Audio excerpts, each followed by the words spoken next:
আসসালামু আলাইকুম বন্ধুরা, আমি আজকে চটপটি রান্না করব। এত মজা এবং সুস্বাদু। আমি এভাবে রান্না করি। সকালে ভিজায় রেখে দিয়েছিলাম মটর ডালগুলো। এখন আমি সন্ধ্যায় এগুলো আমি জাল দিয়ে নিয়ে এখন আমি আস্তে আস্তে জিরা ভেজে নিচ্ছি। আমি টক পানিটাতে তেঁতুলের পানিতে জিরা দিব, মরিচের গুঁড়া দিব আর চিনি দিয়ে লবণ দিয়ে ওটাকে মেখে নেব।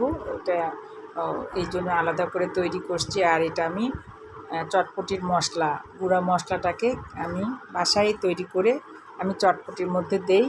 আমি কেনা মশলাটা দিই না চটপটির, এটা আমার নিজস্ব মশলা। আমার ইনবক্সে আছে, আপনারা দেখে নিতে পারবেন। তারপরে আমি শুকনো মরিচগুলোকে ভেজে নিলাম আর মরিচ পেঁয়াজ কেটে অল্প একটু তেল দিয়ে আমি মটরশুঁটি ডালগুলোকে আমি তেলানি দিয়ে দেবো। আমার ছেলে এইভাবেই পছন্দ করে। আমি দুইভাবেই করি। আমার ছেলে এইভাবে খেতে অনেক পছন্দ করে, জন্যই আমি এটা করি মাঝে মাঝে ওদের জন্য। এই তো আমার এখন চটপটিগুলো হয়ে যাচ্ছে। আমি যে মশলার গুঁড়ো দিয়ে দিলাম, মরিচের গুঁড়ো দিয়ে দিলাম।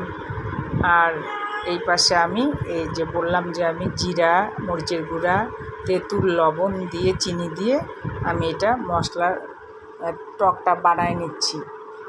চটপটির সাথে খাবো। এই তো ডিমগুলো পেস্ট করে দিয়ে দিলাম চটপটির